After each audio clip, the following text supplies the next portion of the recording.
I'm Nikki Jovicic from LookUpStrata, and I'm also Managing Director of Tower Body Corporate, a strata management company on the Gold Coast. For this national webinar, we're joined by Paul Morton from Lannock Strata Finance. In today's webinar, we're discussing options for meeting financial obligations during challenging times. As the cost of living and inflation increases, the construction sector remains under strain and natural disasters seem to be occurring more regularly. How are lot owners expected to absorb financial pressures over the next 12 months? Are we heading into a fiscal storm? We'll be talking about how finding the right funding mix is crucial if you want to continue to meet obligations. Paul has a mind-blowing presentation and we'll be covering questions. Before we begin, I'd like to mention, as I always do, that the information contained in this session, including the discussions that arise from submitted questions, is not legal advice and should not be relied upon as legal advice. You should seek independent advice before acting on the information contained in the session. Now, today we're joined by Paul Morton from Lannock Strata Finance. Paul has a perfect background to be the founder and CEO of a finance company. He did a music degree at Queensland Uni and was a musician with the Melbourne Symphony Orchestra. He also has an economics degree from ANU, a postgraduate finance degree from University of New South Wales, and is a Sloan Fellow of Stanford University, where he did a Masters of Science in Management. Paul is deeply engaged in the strata industry and is acknowledged as the country's subject matter expert in the economics of strata plans. Paul started Lannock 18 years ago and it's become the leading strata finance company in Australia, recently being appointed loan administrator for both New South Wales and ACT governments' cladding rectification schemes. Lannock Strata Finance regularly appears in the in LookUpStrata's national newsletters and monthly and bi-monthly magazines. So I'll be monitoring chat. Thank you so much to everyone that's jumped in and said hi and let us know where you're from. And Paul can carry on his presentation and I'll join you a little later for questions. So thanks so much, Paul, for joining us this morning. It's really great to have you here. Thanks, Nikki, and it's really great to be invited and I really appreciate the work you do. And welcome everybody, and thank you for having me on your screen for the next hour or so. This is what we're going to cover when we actually get things to be working properly. Wouldn't you know it, technology comes in and stuffs things at the first thing. Well, that'll work. Let's try that. So a quick tour of that, and I am going to be racing. It's going to be hectic. And the reason is that money is incredibly emotional. You think because it involves numbers, people should be able to work out 1 + 2 = 3. Doesn't work that way with money. If you want to get people excited and upset, start talking about money. The maths can get complex. Now, we're not going to go too much into the maths today, but there is a lot of complex maths behind what I'm going to be talking about. And sometimes it comes up with counterintuitive answers. And that can be really strange and sometimes disconcerting. And then the other thing is that there is tax. Now, it always confounds me in strata. Everybody owns in strata because of tax. If you're a residential owner-occupier, you own your principal home because you're not going to have to pay capital gains tax on at the end when you sell it. If you're an investor, you've probably invested based on or with tax being a substantial part of it with negative gearing and things like that. How often in strata are people talking about tax? Not often enough. So I'm going to be covering a huge amount of topics. We could probably spend, maybe a year in a university course doing this stuff, and we're going to do it in the next 40 or 50 minutes. And I'm not a tax advisor. This is not a tax advice, and that's a problem because getting tax advice on this stuff is tricky. There are not enough people in the country paying sufficient attention to it that you can just rock up to your local person and say, hey, is this stuff that Paul Morton said actually right? They're going to have to think about it. We do have to accept the differences between each state. Because I'm based in New South Wales, I'm basically going to be New South Wales centric. So my apologies for that. Oh, the system's working. This is my goal today. I'm not quite sure why you've joined us, but my goals is that I want people to understand the economics of an owner corporation is much broader than most people think. And there's some concepts in finance theory which can really help us and guide us. Now, finance theory is interesting. It's one of my favorite topics. It's what I loved when I was at university. It started in the 60s with some really groundbreaking research in the US, the Modigliani-Miller theorem and things like that. There have been really significant Australian contributors to finance theory, but we're not really seeing it being applied in strata. I've talked about tax, and I want you to people to think more deeply about the options. Now, I'm going to be talking a lot about lending. That's what we do. The real issue is that each form of its funding has its advantages and disadvantages. It has its pros and cons that apply to the particular situations. It's not that one form is fantastic and the rest are rubbish. You've got to think through what's the good and the bad about this particular form of funding in my situation compared to the other forms of funding. It's tricky. Okay, we all know about that, sinking maintenance fund, special levy borrowing. We won't focus on the next one, which is the fourth avenue, OPM, other people's money. It's fantastic. If you can make an insurance claim, or if you can negotiate with someone, if there's litigation, if there's government, that's fantastic. But the problem is people get so seduced by the concept of other people's money. It's so-and-so's fault, they're going to pay for it. Let's pursue them. That they often waste a lot of shoe leather and a lot of energy and a lot of resources when it should come back to the three traditional sources. I'm not going to spend too much on this slide. What I'm really wanting people to understand here is that there are pros and cons of each of the options, and they will fit more or less well with your particular situation. And every situation is different. There is no one size fits all in strata. Sinking fund, people love it. It's great to have it there. It's there when you need it. The problem is, on the other side, it's often not there when you need it. Counterintuitive point number one, big black letters. A sinking fund is an expensive form of funding in strata. It's so counterintuitive, I'll say it again.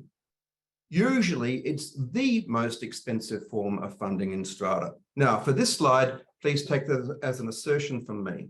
As we go on, I think you'll understand more of the nuances of what's involved here. Special levy, nothing wrong with a special levy, except if it happens and you can't afford it, then there's a problem.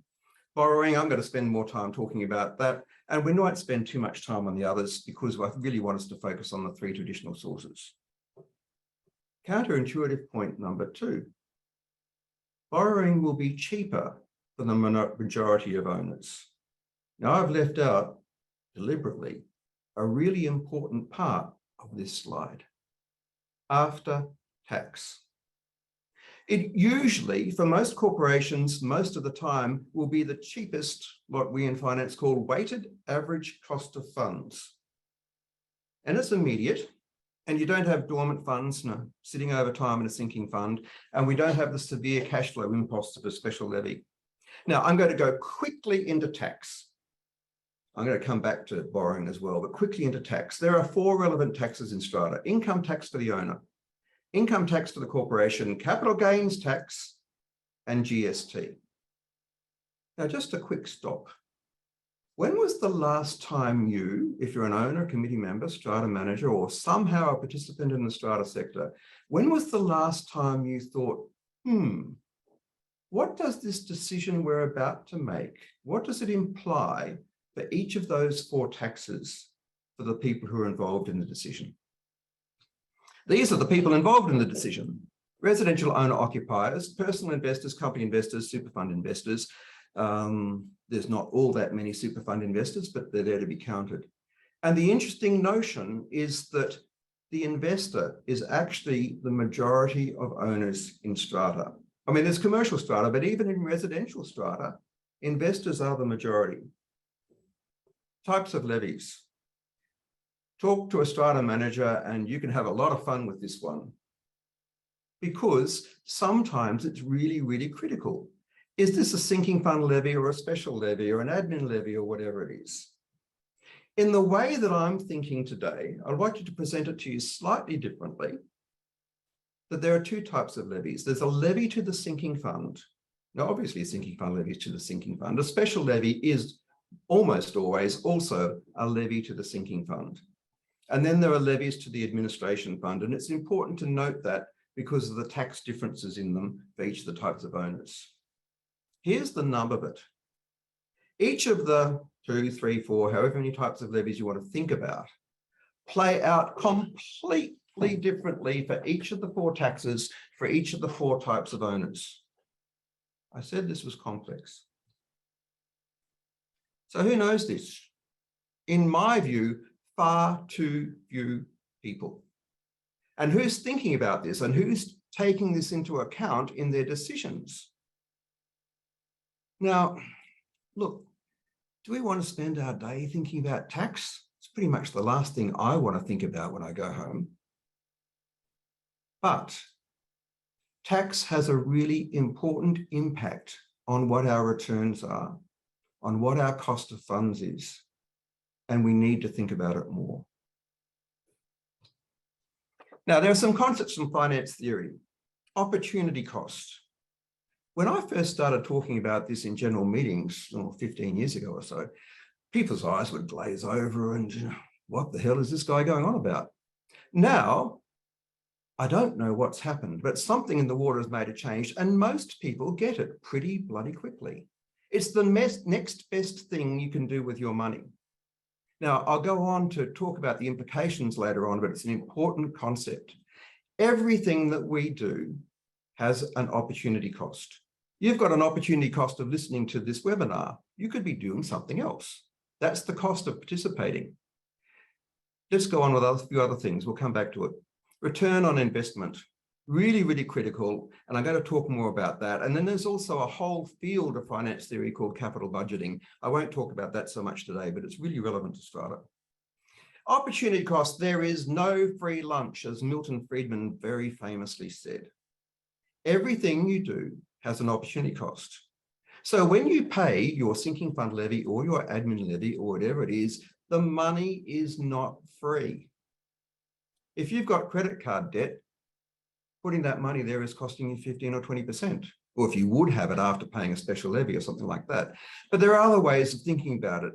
If you're going to have a special levy of $20,000 per owner or $2,000, what does that mean for that new car or that holiday or giving it to the kids? What is your opportunity cost in paying a levy?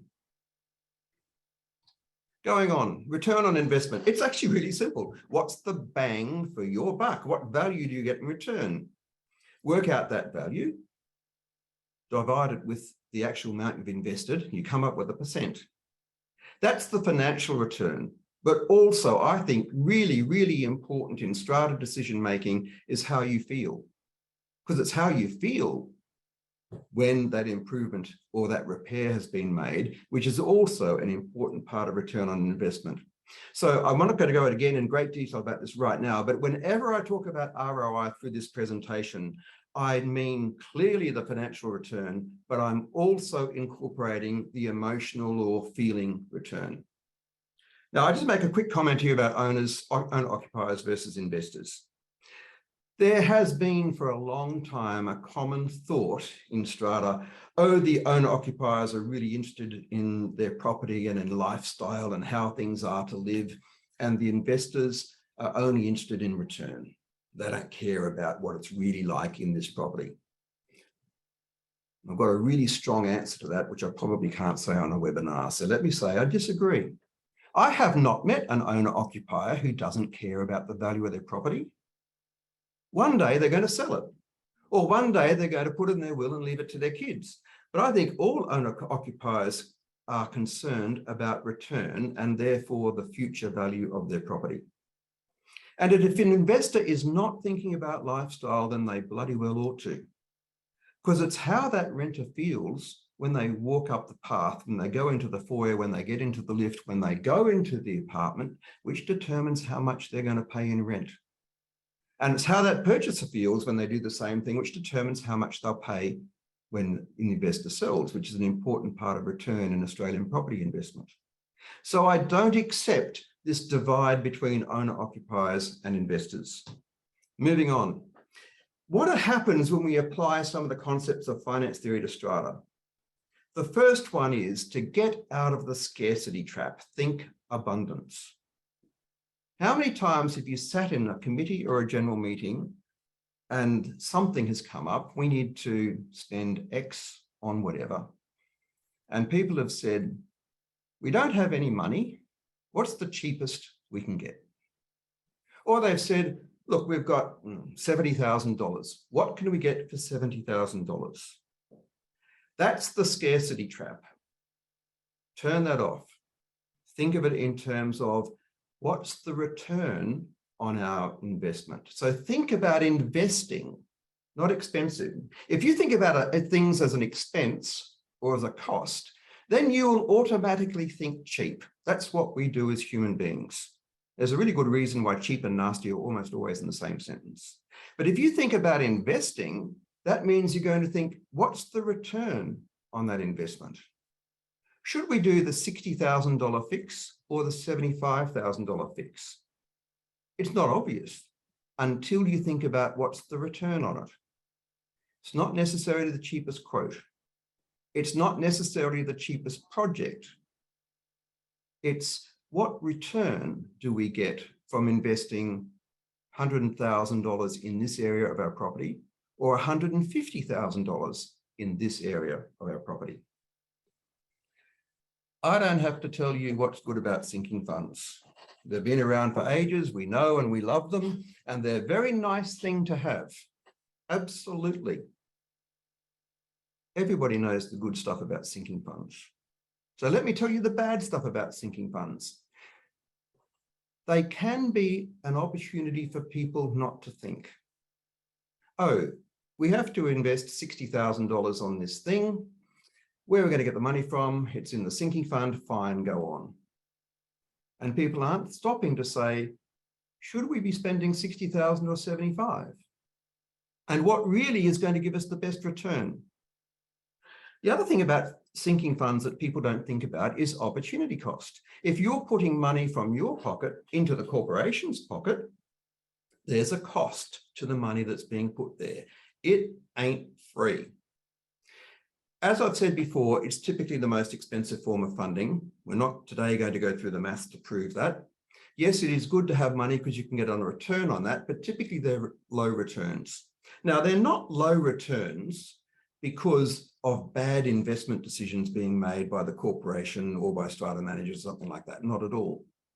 They're low returns because this is what in the olden days in finance we used to call widows and orphans money.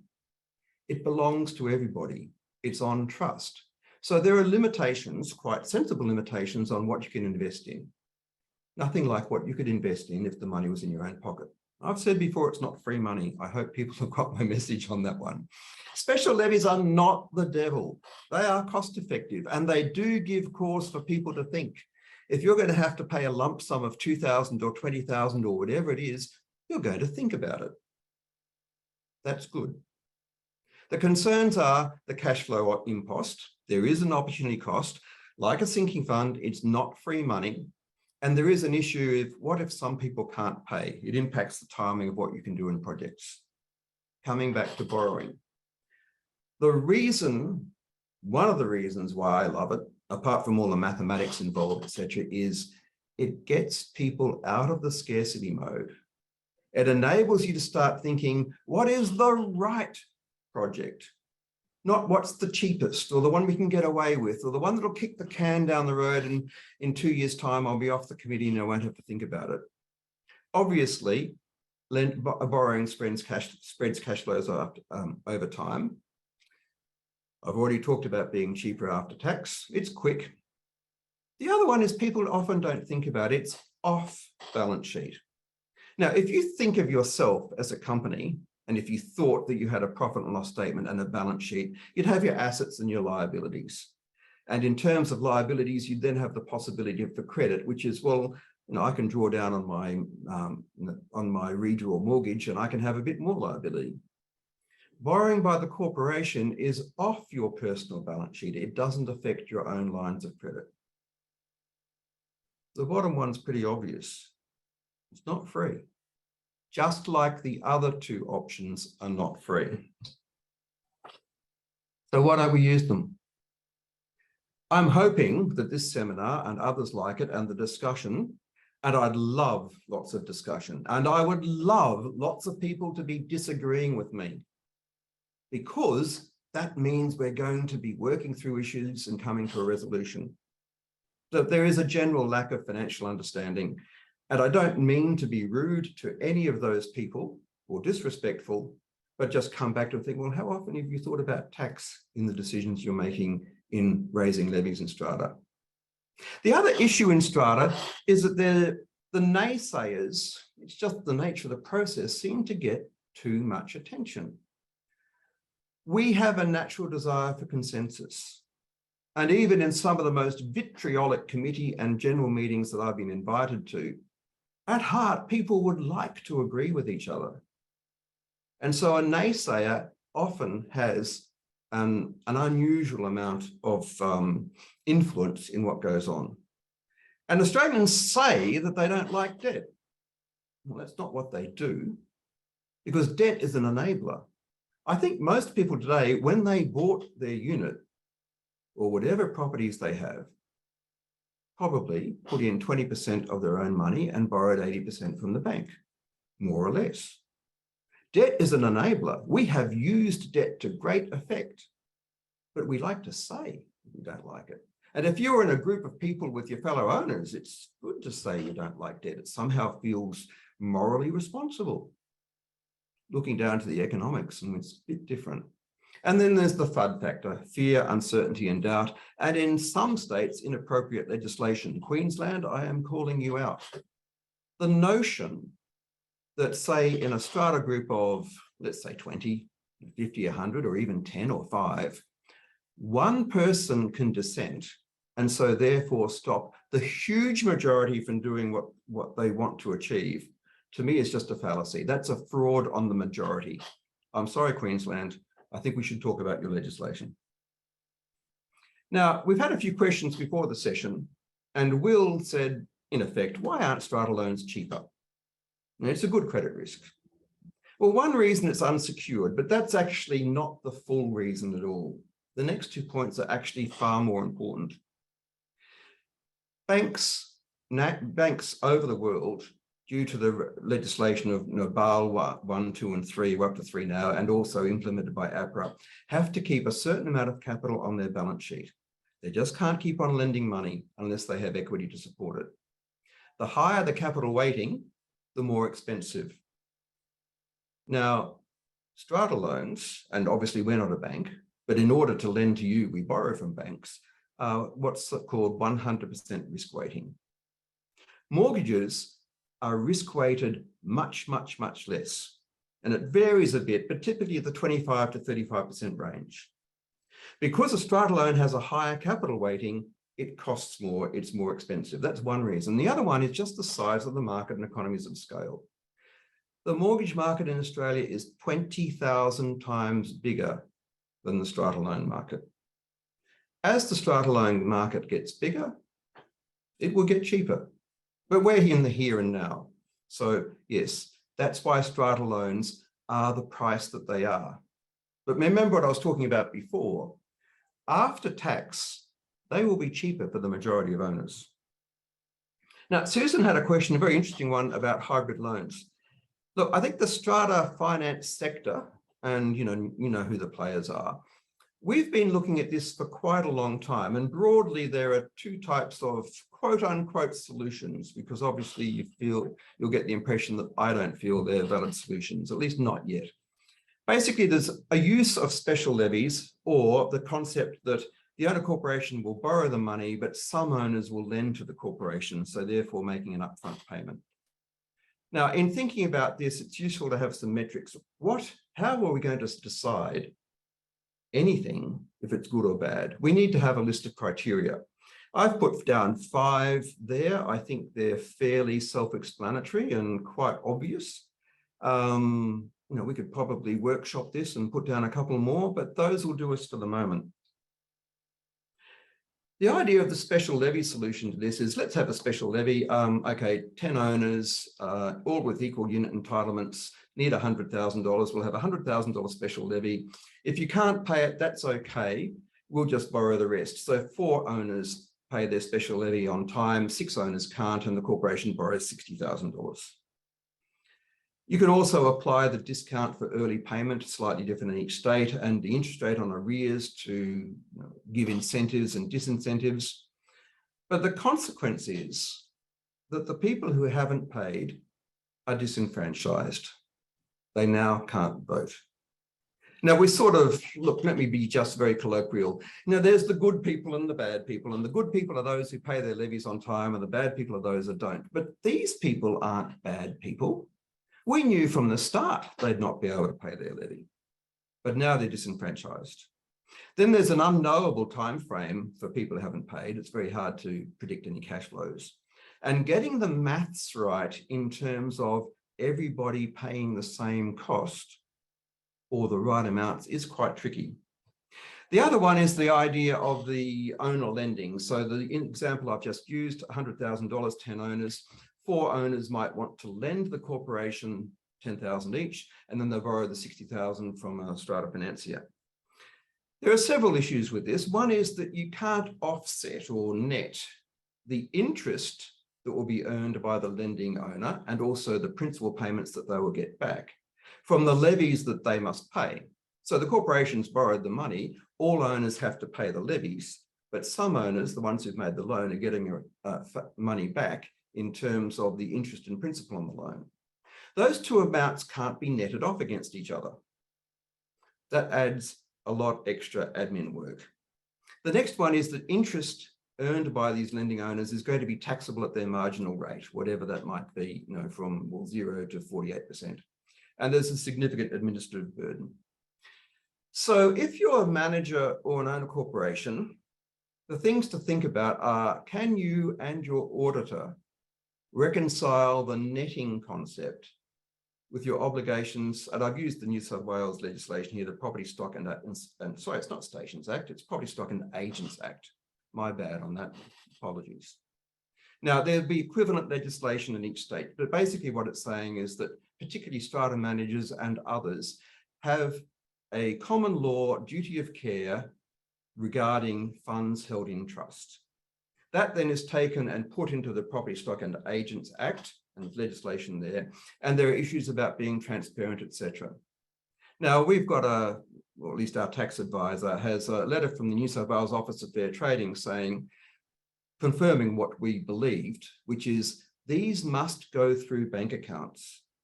So you can't sort of say in the ledger of a corporation, oh, this person should get $100 principal and interest, and they have to pay $100 levy, we'll net them off, no transaction. In New South Wales, the Office of Fair Trading, the Property Stock and Agents Act, and the advice that we have from the various accountants that we talk to says must go through bank accounts. And then there's the administrative burden. What is that and what's the cost of that? If you're an owner thinking about a hybrid loan, then here are the things for you, which is what is your real cost of funds? And what is it after tax?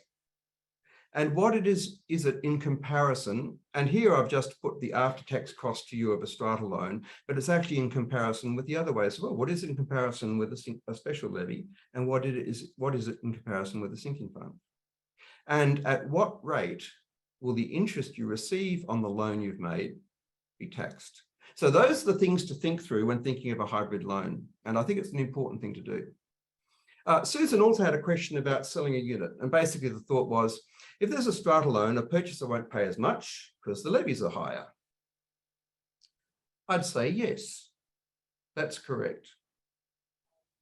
But we're not saying, here's one aspect of a strata loan. It doesn't exist in some sort of vacuum. It's how does it compare with if we had a sinking fund or if we had a special levy to achieve the same thing?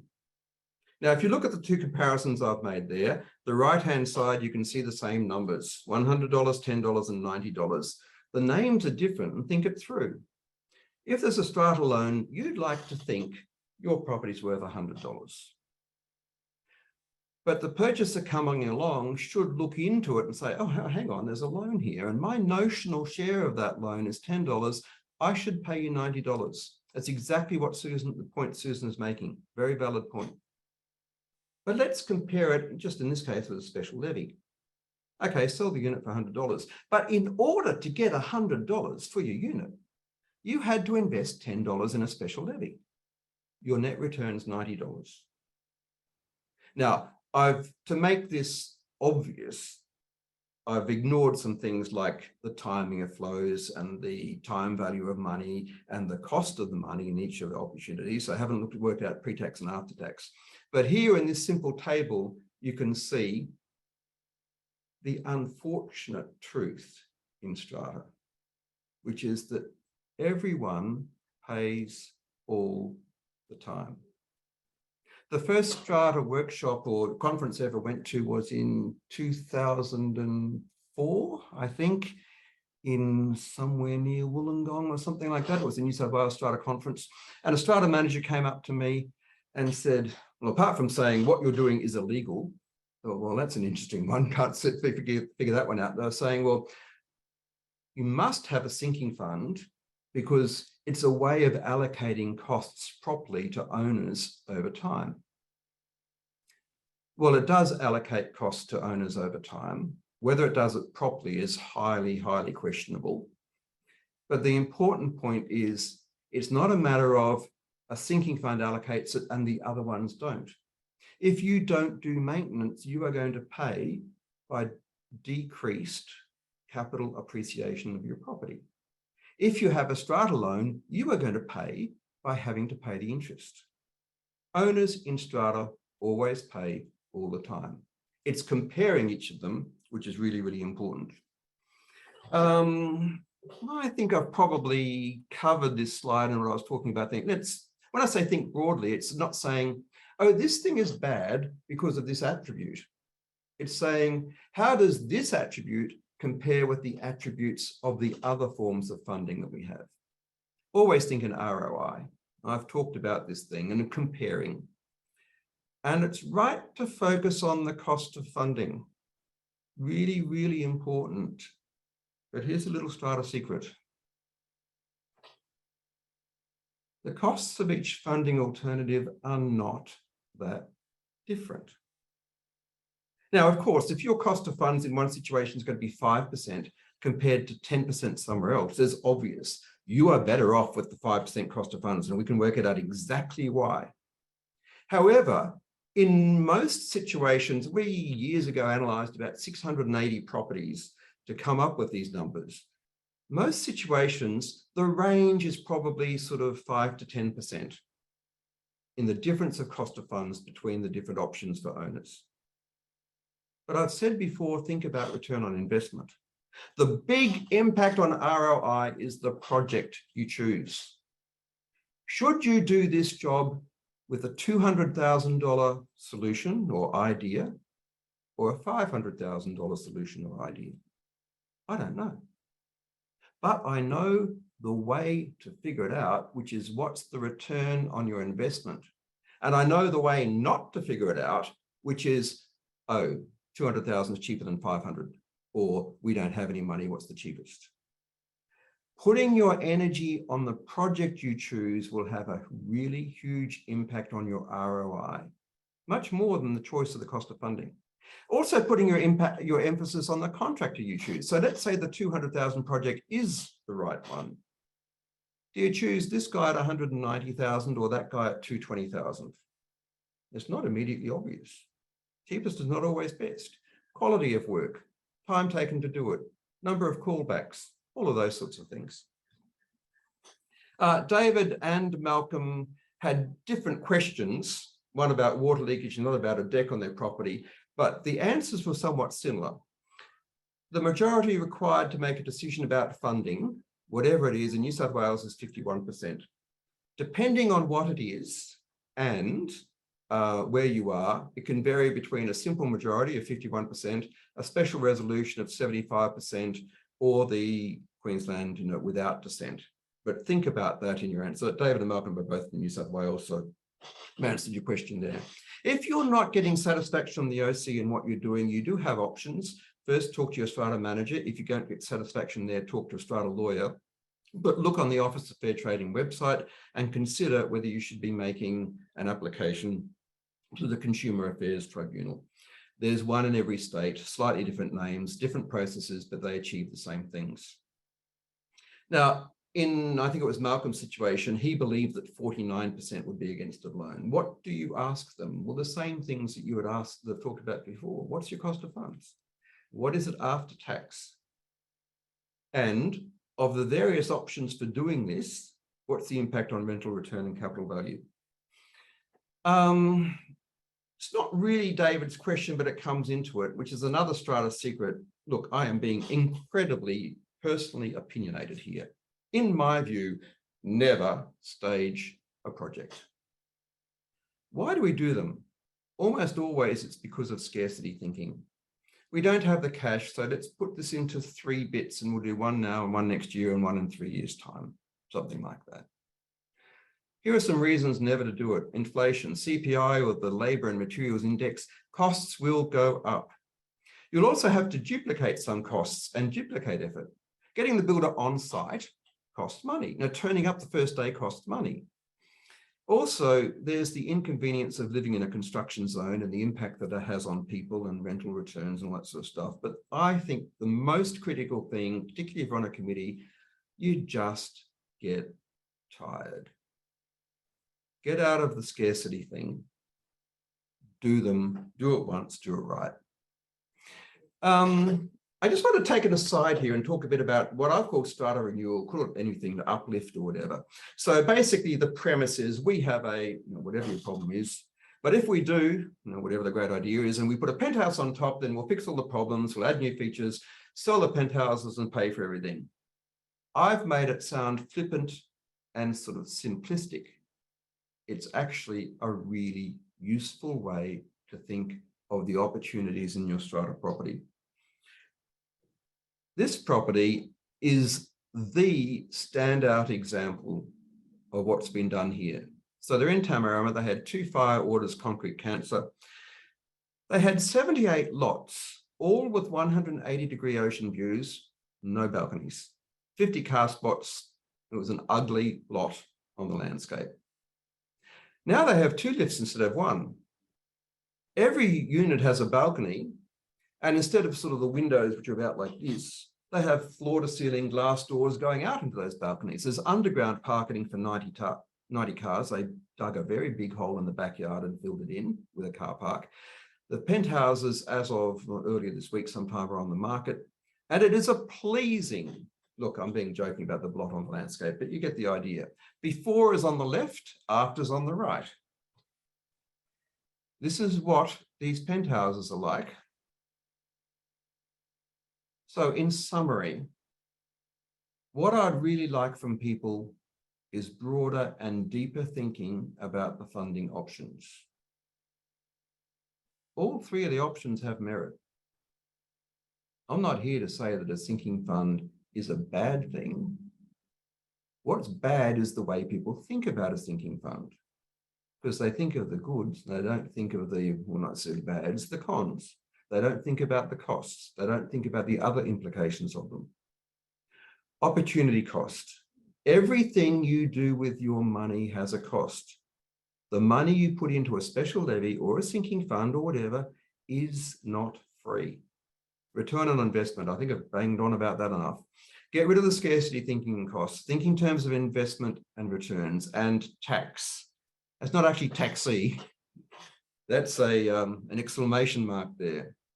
And you may have to educate your trusted advisor.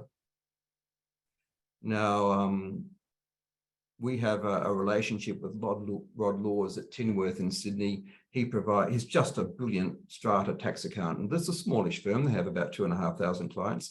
Kelly and Partners does a fantastic job in strata. And Peter Dumbledon there, the head of the strata area, he is very knowledgeable as well. But you might find you have to educate, or at least bring to your advisor some of the concepts here in order to get them thinking about it, because they probably haven't thought about it before. Now, at the beginning, I presented my goals, and this is what I'd like you to think about as the real takeaway. Please abandon your scarcity mindset. Think about return. Forget this cost expense thing, which will go to cheap and nasty. Think about what return are we going to get by doing X in our property, fixing the leaky roof, having a nice path, doing the landscaping, putting a penthouse on top, whatever it is. You can let loose your imagination and actually make things better in the strata communities in which we live. Nikki, thank you very much for that. I think I'm ready for questions. Excellent. Thank you so much, Paul. I think we always try and bring interesting presenters to our sessions on a Thursday morning, but I think from the comments that we've had while you were speaking, you've really opened people's minds up to a new concept, and I think that was amazing. So thank you very much for presenting so many new and fresh ideas during the session.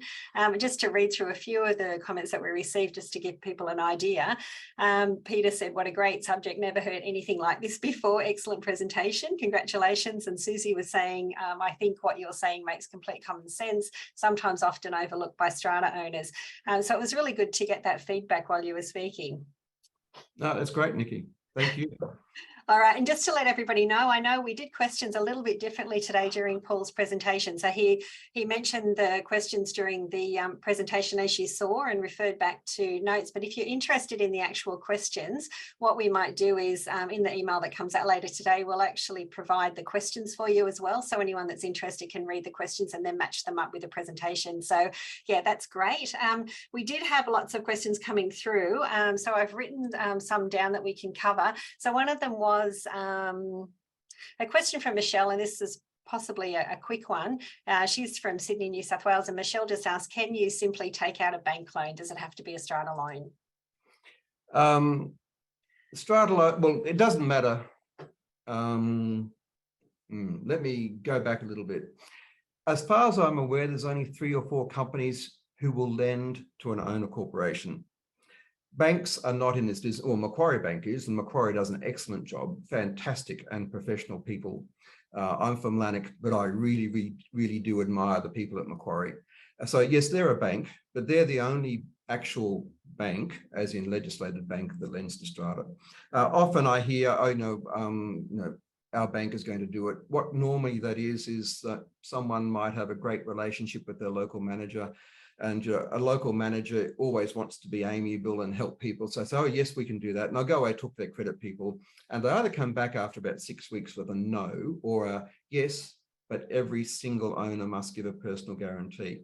Now, I didn't talk about the mechanics of a strata loan, but it's an unsecured loan. It's to the corporation. It's not to each owner. There are no guarantees or anything else from each owner. There are no...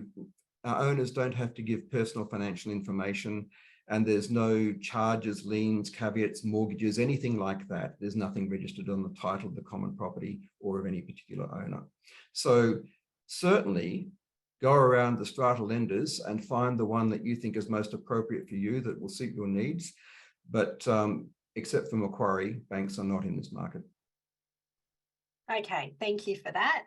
We also had a question from Brian saying that on the slide, borrowing is cheaper after tax than special levies and sinking funds. He can't get his head around that, as ultimately the purpose of applying funds for capital improvement does not differ. I think I'll need to get some tax advice to better understand, but did you want to cover that again, or did you have anything else to say on that? The first thing is, going and getting advice is a great idea. Take with you some information that will help your advisor. I don't know, maybe take this presentation or something else that Lannock has done, or get them to call one of the advisors that we use, or call us or something like that. We're very happy to answer any questions from anybody. So the idea of getting advice, fantastic, and it cannot be supported too strongly. A couple of little hints. What's an example? If you're putting money into a sinking fund, I'm not going to go through all of the tax issues, but I'll use 2 examples. If you're putting money into a sinking fund now, then that levy is not tax deductible.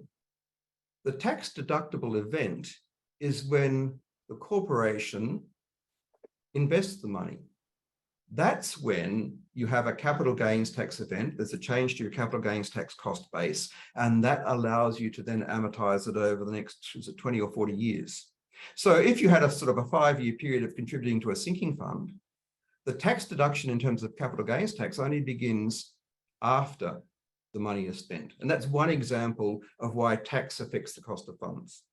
Another example of why it is for the income tax for an investor. Now, if there's a special levy, the same thing applies for a sinking fund levy, but it's just easier to concentrate, in one event at one time than to do the mathematics for, say, 60 events over 4 levies over 5 years, whatever it is.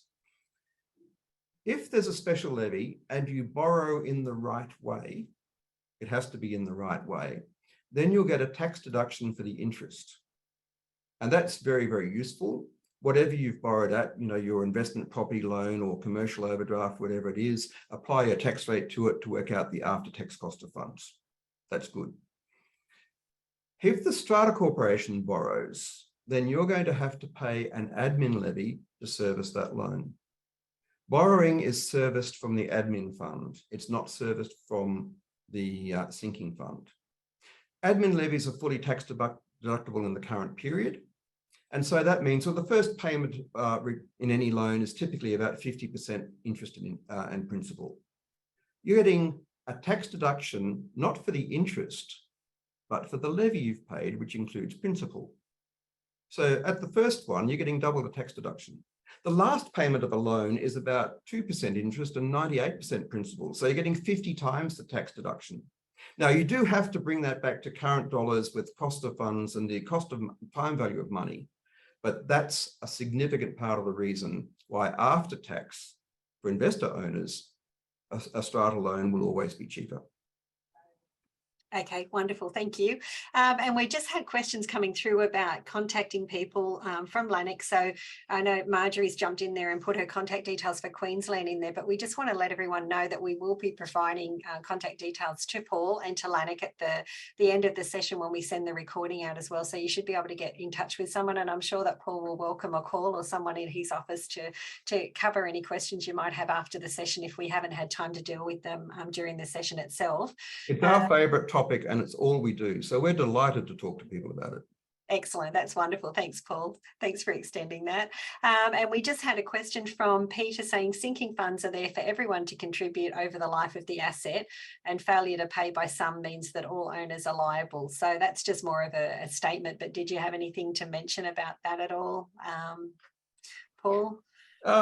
Just to repeat what I hope I said in the thing, which is, it might sound like I hate sinking funds. No, sinking funds are a valid way of funding a corporation. What I hate with a passion is that people are not properly thinking about the pros and cons of a sinking fund and comparing that with the pros and cons of a special levy and the pros and cons of borrowing and applying it to their particular situation. And one of the cons of a sinking fund is it is an expensive form of funding. There are others. And it's the weighing up of that stuff, which I think is the really, really critical thing. Is a sinking fund a really bad thing? No. Is the way in the past we've thought about it bad? Absolutely. And we have heard of different situations in buildings in Sydney particularly. I haven't heard about it in other states where people aren't paying their levies and they're happier just to pull out a special levy when it's needed, and they have got the cash to do that, and they'd rather do something else with their money during that period of time. So that's another... Let me just pick up on that, Nikki, and I'll use New South Wales as the example. It's more or less in other states. It's not a requirement to have money in a sinking fund. And it's not a requirement to have a regular levy to a sinking fund. The New South Wales is actually very, very good in this respect.